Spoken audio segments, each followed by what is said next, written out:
Di sebuah perbukitan yang hijau di wilayah Kanaan, hiduplah Nabi Yakub bersama keluarganya. Dari pernikahannya, Nabi Yakub dikaruniai 12 anak laki-laki. Di antara mereka ada seorang anak yang sangat istimewa. Anak itu bernama Yusuf. Yusuf bukan hanya tampan rupanya, ia juga memiliki hati yang suci dan akhlak yang luhur. Nabi Yakub mencintai Yusuf dengan sepenuh hati, terlebih setelah ibu Yusuf, yaitu Rahil, meninggal dunia.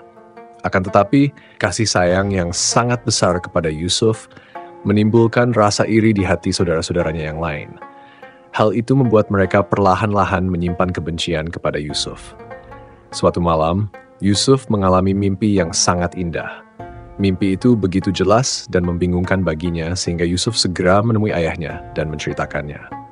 "Ayah, aku bermimpi melihat matahari, bulan, dan 11 bintang sujud kepadaku."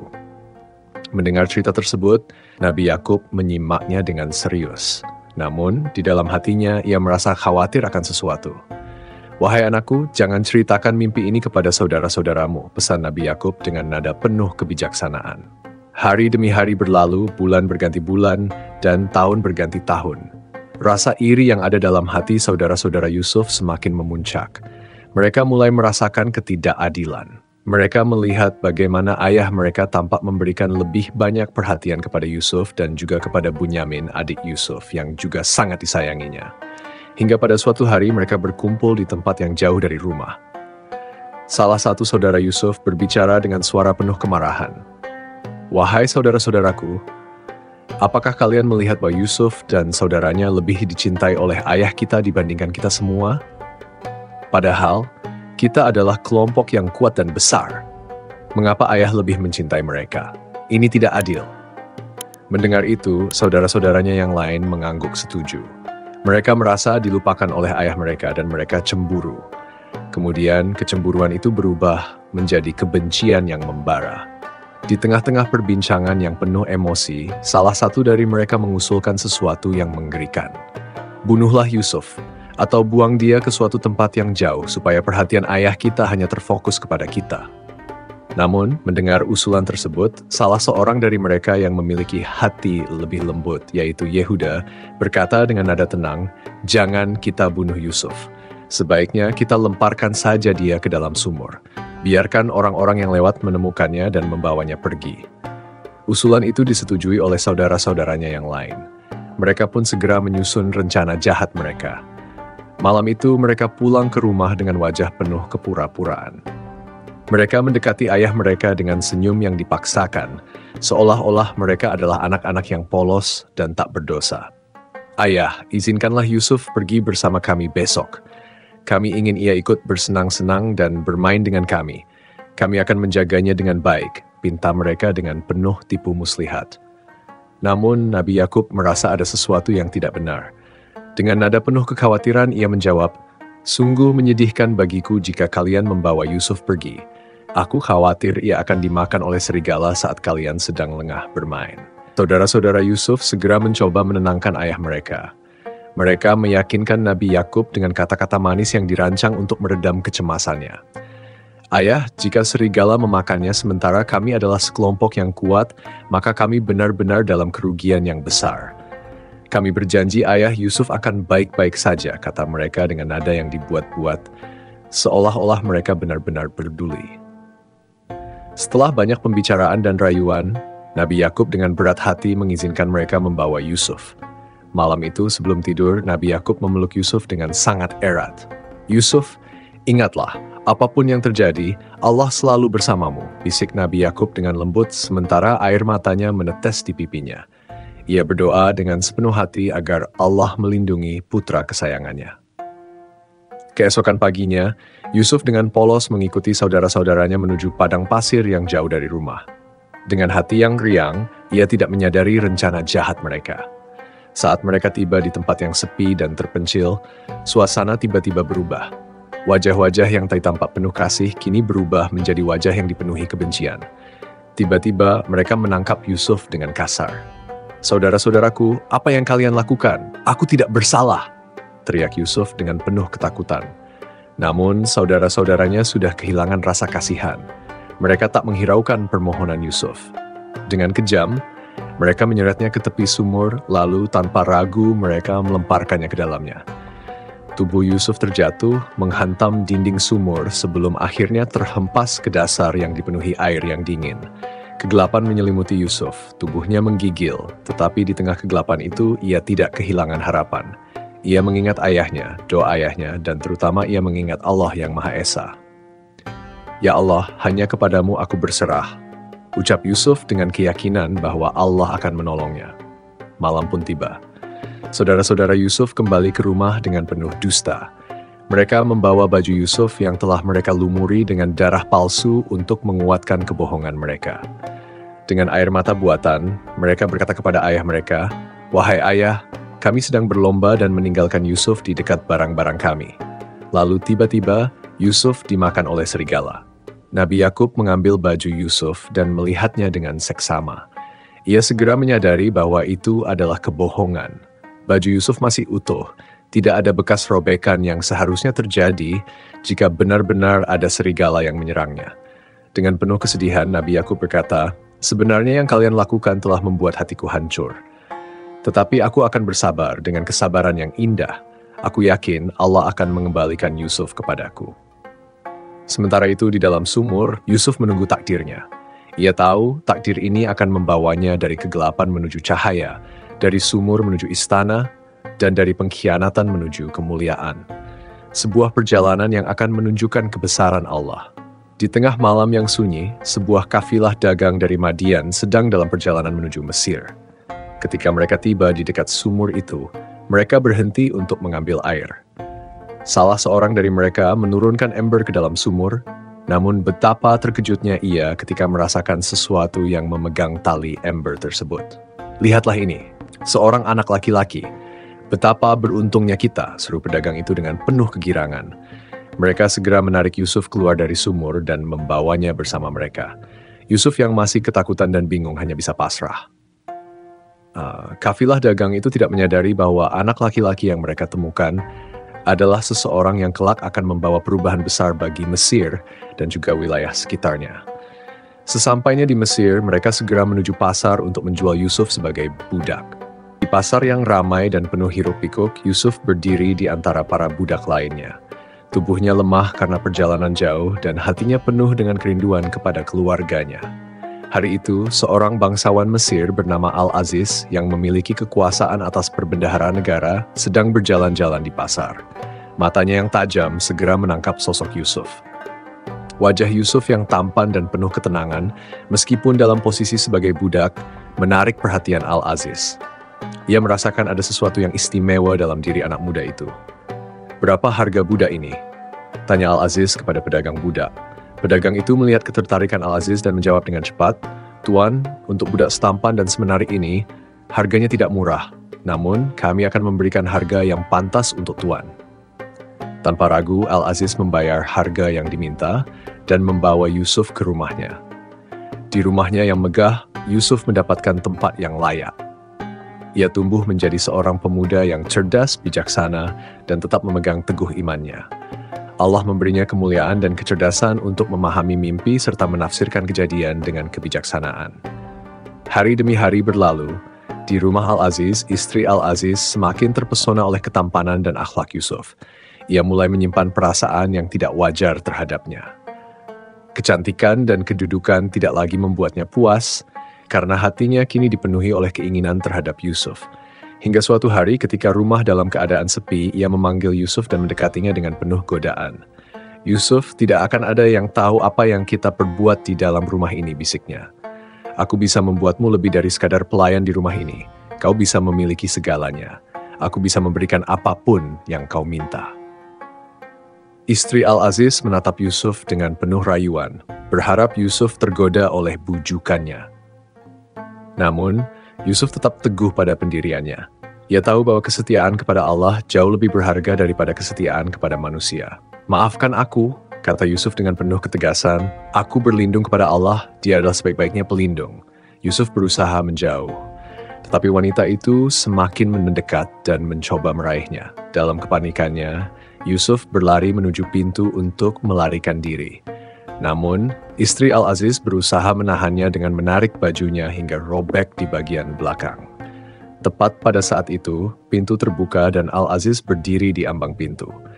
Wajahnya menunjukkan keterkejutan saat melihat istrinya dalam keadaan gelisah dan Yusuf berdiri dengan napas tersengal. Untuk menyelamatkan dirinya dari aib yang mengancam, istri Al-Aziz buru-buru berkata, "Apa hukuman bagi seseorang yang bermaksud berbuat buruk terhadap istrimu selain penjara atau siksa yang pedih?" Kata-katanya mengandung tuduhan yang keras. Ia berusaha membersihkan dirinya dari kesalahan dan berharap dapat meyakinkan suaminya bahwa Yusuf adalah pelakunya. Namun Yusuf yang tidak bersalah segera menjelaskan kejadian yang sebenarnya. "Wahai tuanku, dia yang mencoba menggodaku," kata Yusuf dengan suara penuh keyakinan. Salah seorang yang hadir di tempat itu memberikan saran, "Periksalah baju Yusuf. Jika baju itu robek di bagian depan, maka wanita ini berkata benar dan Yusuf yang bersalah. Tetapi jika baju Yusuf robek di bagian belakang, maka Yusuf yang benar dan wanita ini yang berbohong." Mendengar saran itu, Al-Aziz segera memeriksa baju Yusuf. Ia menemukan bahwa bajunya robek di bagian belakang.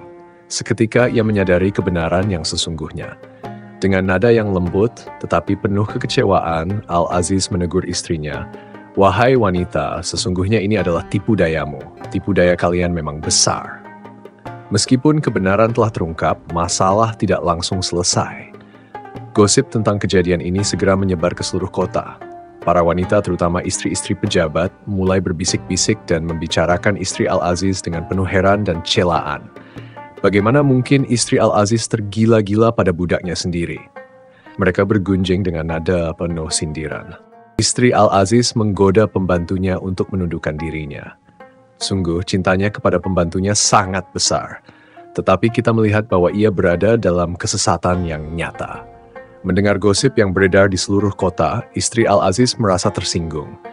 Ia ingin menunjukkan kepada para wanita betapa istimewanya Yusuf, sehingga ia tergoda olehnya. Maka ia memutuskan untuk mengundang mereka ke rumahnya dan menyiapkan sebuah perjamuan yang mewah. Setelah mereka selesai makan, ia memberikan buah-buahan dan pisau kepada mereka untuk mengupasnya. Ketika para wanita itu sedang memotong buah, ia memanggil Yusuf untuk keluar dan menemui para tamunya.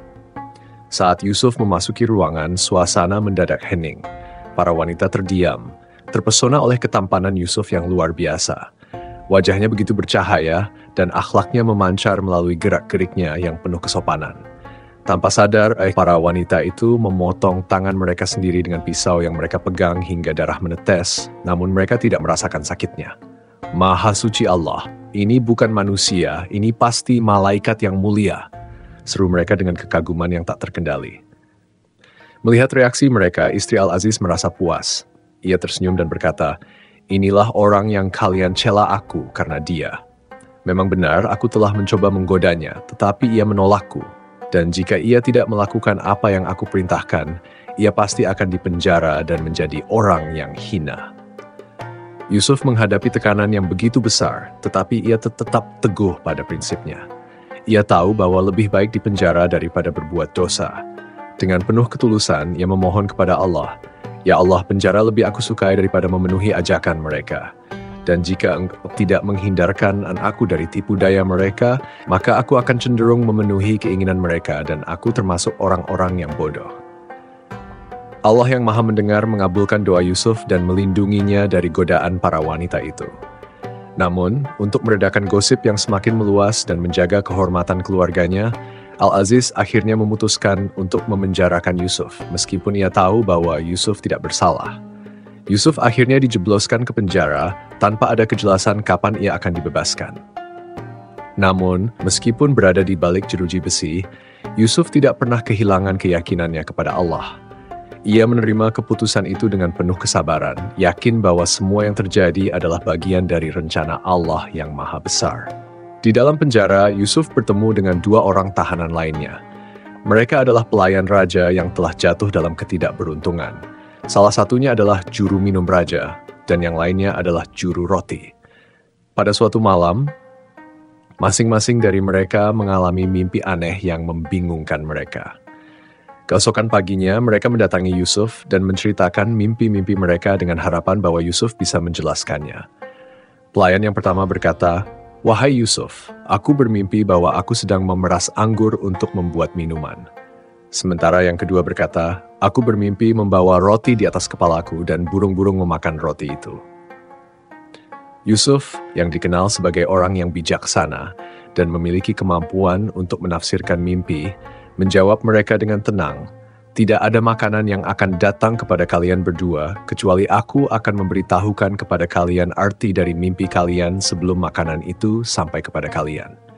Yusuf menenangkan kekhawatiran mereka, lalu mulai menafsirkan mimpi mereka.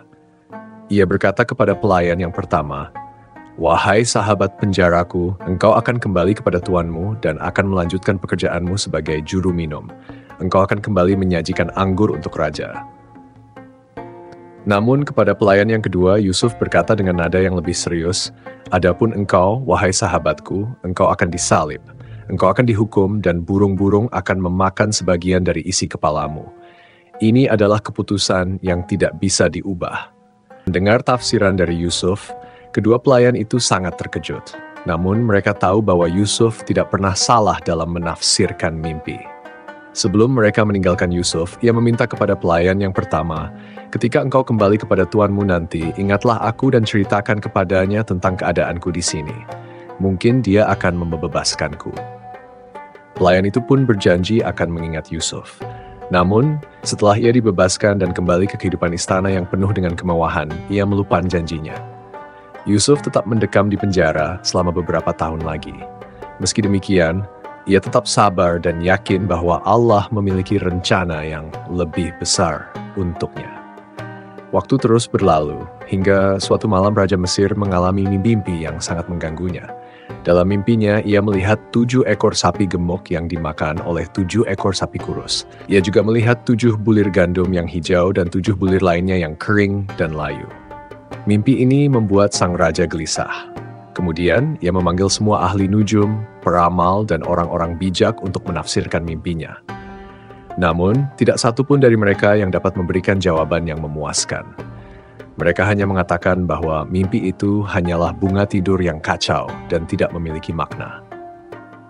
Di tengah kebingungan para penghuni istana, pelayan yang dulu pernah dipenjara bersama Yusuf tiba-tiba teringat akan Yusuf dan keahliannya dalam menafsirkan mimpi. Ia segera menemui raja dan berkata, "Wahai paduka raja, aku mengenal seorang pemuda yang sangat pandai dalam menafsirkan mimpi. Izinkan aku pergi menemuinya, dan dia pasti akan memberikan penjelasan yang Tuan cari." Raja yang sangat penasaran pun mengizinkannya. Pelayan itu segera pergi ke penjara dan menemui Yusuf dengan penuh harap.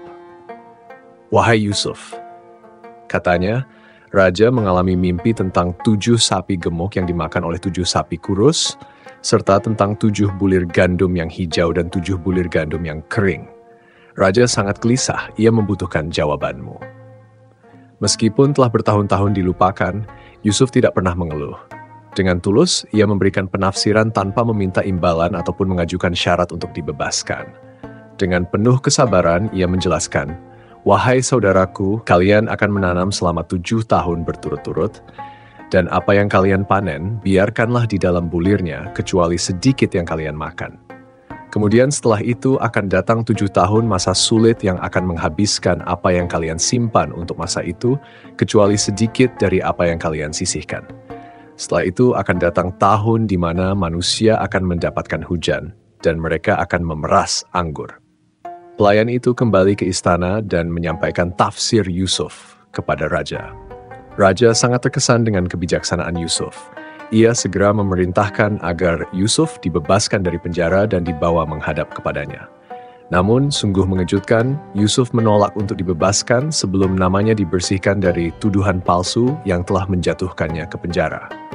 Ketika utusan raja datang untuk membebaskannya, Yusuf berkata, "Kembalilah kepada tuanmu dan tanyakan kepadanya tentang wanita-wanita yang memotong tangan mereka.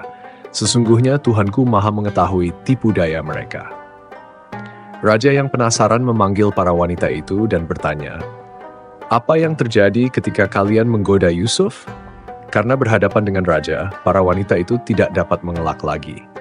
Mereka mengakui kesalahan mereka dan berkata, "Demi Allah, kami tidak mengetahui ada kesalahan pada Yusuf." Istri Al-Aziz pun akhirnya berkata, "Sekarang kebenaran telah terungkap. Akulah yang menggodanya, dan sesungguhnya ia termasuk orang-orang yang benar. Setelah mengetahui bahwa Yusuf tidak bersalah, raja segera memerintahkan pembebasannya. Ketika Yusuf dihadapkan kepadanya, raja berkata, "Wahai Yusuf, hari ini engkau menjadi orang yang kuat dan dapat dipercaya di hadapanku." Setelah itu, Yusuf meminta untuk diangkat sebagai pengelola perbendaharaan negeri. Yusuf berkata, "Jadikanlah aku bendaharawan negeri, karena aku adalah orang yang pandai menjaga dan aku orang berpengetahuan." Raja pun mengangkat Yusuf sebagai penguasa atas seluruh perbendaharaan Mesir.